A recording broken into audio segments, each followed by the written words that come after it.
This is Venture Capital Radio with Shannon Pearson on AM 650. Thanks for joining us on Venture Capital Radio on AM 650. My name is Shannon. I'm the host of the show, but right now we are going to get into sustainable ventures with our entrepreneur and thought leader in the studio, Connie Linder. Thank you, Shannon. And today we have with us our guest, Cybele Negris, who is the president and the co-founder of Webnames.ca, Canada's original .ca registrar and leading provider of internet solutions. She's an impressive woman with a whole host and list of awards won. She was recently included in Canada's 100 Most Powerful Women, Business in Vancouver's Influential Women in Business, Profit Magazine's Top 100 for 7 years in a row, and Vancouver's Top 40 Under 40. So it's nice to have you here with us today. Thank you for joining us. Thank you. So Cybele, tell us a little bit about how you got to where you're at, and what's your background, and what kind of work do you do now? Okay, well, thank you for having me here. I'm president and co-founder of Webnames.ca, as you said. So my business partner started .ca in Canada, and I'm happy to say just on Monday we actually celebrated 25 years of .ca in Canada. Oh, congratulations to us. Thank you. Thank you. Yeah, it's something that we can all be really proud of. So John was very innovative, and he started .ca really as the Canadian identity for all of us, and he was a visionary. So he's been recognized by the Prime Minister as a pioneer of the Canadian internet. So I'm very fortunate to be able to work with him, and he is one of my co-founders at Webnames.ca. So it's something that we're all very proud of. So we started as a .ca registrar and then expanded into other products and services. So we do domain portfolio management for some of the biggest brands in Canada, as well as web hosting, email services, SSL certificates, and WordPress web design. So that's our daily business, and we're very happy to have some happy clients across the country and around the world as well. I happen to also be on the boards of 3 organizations, Small Business BC, the Small Business Roundtable of British Columbia, and also the Forum for Women Entrepreneurs. Wow. So I keep kind of busy. I told you she was impressive. That's why she's here today. We bring impressive people to the listeners. I love it. And so I know what I do know of you through the different panels that we've been on together through WXN and whatnot, is I do know that you are someone who knows how to leverage social media. And today I was hoping that we could talk about social media, and some of our listeners may not really know exactly what we mean. Everybody talks about social media, but I think sometimes people don't even really know what that means. So if you could share with us what your definition is of social media, and then how you implement that into the work that you do. Okay. Well, for me, social media really is an extension and a progression of how we share information and connect with other individuals and businesses. So I look at it I like that. in the past where we only had very few options. You could either send mail, or it became telexes, and then eventually faxes and email. But now we have just so many possibilities. We have internet forums, websites, blogs, video. There's so many different sites that you could post information on, Facebook, Twitter, LinkedIn, Foursquare, and then the new hot thing, Pinterest. There are just so many. What's the new hot thing? Pinterest. Pinterest. So that's a whole other show. I don't know about that. I'm going to have to find out about that later. So there are just so many different sites now that you can share information and get your message out. So that's really what social media is the ability to connect over all these multitude of platforms. Okay, that's a good definition. How we use it and how I use it, it's interesting because I see a lot of people who use social media either only for social means, and then others who use it only for business, and then some people mix the two. Yes. And personally, I keep it very separate. I use social media for business. My personal life, my private life is very private. That's my own choice, but some people do mix messages when it comes to, they're trying to sell something, they're sharing information about their business, and then they're also sharing family photos and things like that.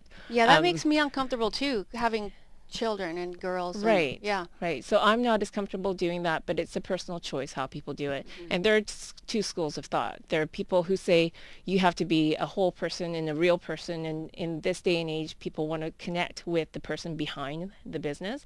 And I certainly agree to an extent about that.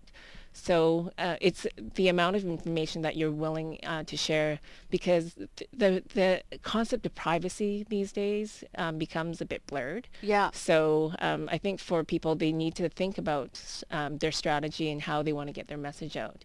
So how we get the information out at Webnames, we really use it to share information, to communicate with our customers, to engage with customers, and to build relationships. That's what we use it for. Okay. You're listening to Venture Capital Radio on AM 650. This is Shannon, and I am part of this conversation in Sustainable Ventures, which is hosted by Connie Linder. And we're talking about social media. And there's so many components on this topic. And I know, Connie, you have some great questions for our guest, Cybele, who's somewhat of a resident expert and very accomplished in this space. So, you know, carrying on with this conversation, there are a lot of schools of thought with social media. And you're saying at Webnames.ca you do use it as an opportunity to share information. Right. It's our opportunity to share information, to also educate customers about a variety of topics. And because I'm on the boards of a variety of organizations, I want to give back to the community as well and be able to share about events that are happening that will benefit the client base, about things, programs that are available, mentorship programs that are available out in the community, award ceremonies that are available. So it's an opportunity to really bridge the gaps of knowledge and give back to the client base as well. It's not just about selling. So what I'd like to do now is because this is a show that we have an investment community that's growing, and if we talk about social media with respect to investors and the investment community, how can investors benefit from social media? Well, the investment community is somewhat interesting, and I kind of liken it a little bit to how employers use social media. So for me, for example, when I'm hiring somebody, I'm very careful to check somebody's Facebook page and their Twitter posts to see what they're putting out there in the public. And the reason why I do that, I use social media as a research tool. So if somebody's posting objectionable content, if they're talking about how drunk they got at the bar, to me, that person, they might be just a fine person. They might be very brilliant at what they do, but to me, their judgment may not be so sound, and they haven't quite got the fact that what they're putting out there in public has an effect on their reputation. So I want to be very careful about hiring somebody like that to my company. So from an investor's perspective, they can use social media in a very similar way. So if you are about to invest in a company, take a look at what information is out there on that company, because what's in the financial data, in the financial statements, even if you're looking up the Better Business Bureau, for instance, to see what their ratings are, that's only complaints that have been filed. What you can use social media for is to really look at what the public is saying about that company. So look at Yelp, look at the reviews that the customers are giving about their products and services. Look at Twitter to see how they're engaging with their customers, how they're responding to negative comments, if there are any negative comments, positive comments.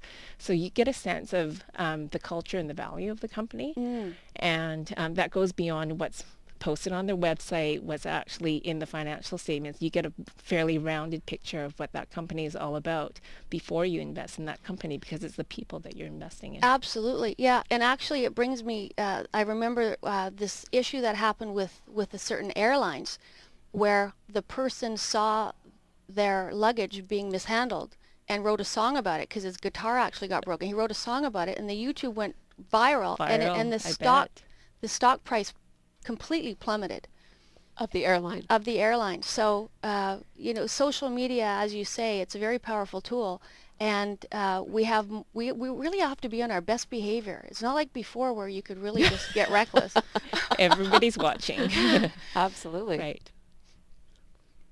Oh yeah. So sometimes, as we develop the show, sometimes the the line between me being the interviewer and the interviewee gets a little blurred, so I realize that it's back to me. I often bring this up with my girls too. I have 3 daughters, and my 2 teenagers are on Facebook all the time. And these kids use it so much, and we weren't raised with it. I'm 46, so we were in a generation where we didn't even use cell phones till we were in our 30s. So I often, and my kids are regular teenagers. They're not bad kids. They're really good kids. But sometimes they'll post the pictures from the parties, and I think, and I've told them that too, about when you get a job, you make sure you take some of those pictures down that might be a little well, not that my kids have 2 inappropriate pictures, but still, I want them to be aware of the fact that even if it might be a joke or whatever, that there's people watching and people can see you, and you're a brand, right? Absolutely. We're Your all our personal own brand. is really important in what you're putting out there. Some of it will be hard to get rid of as well. So once it's out there in the internet, you have no idea how it's going to get shared. So you want to be very careful about posting anything up there that you don't want your mom or your grandparents to see. Well, if you don't want your mother to see it, it shouldn't go up. Well, it depends. My mother has a very low tolerance. But I think we could go on and on about this topic because there's so much to share. So for people that want to get a hold of you, is the best way to get a hold of you at cybele.tel? That's spelled Cybele.tel? Yes, that would be a great way to get a hold of me. It has all my contact info as well as all the social media links as well. Well, I want to thank you as well for being a part of Venture Capital Radio. Thank you so much for coming into this studio. Again, Webnames.ca, I think everybody can relate to that .ca domain registry being created, and congratulations to all of us here in Canada for celebrating that 25-year anniversary. That's fantastic. Cybele, it was a pleasure to have you on the show. Thank you so much. And Thank again, you. For more information, you can reach Cybele at cybele.tel. Thank you. This is Venture Capital Radio on AM 650.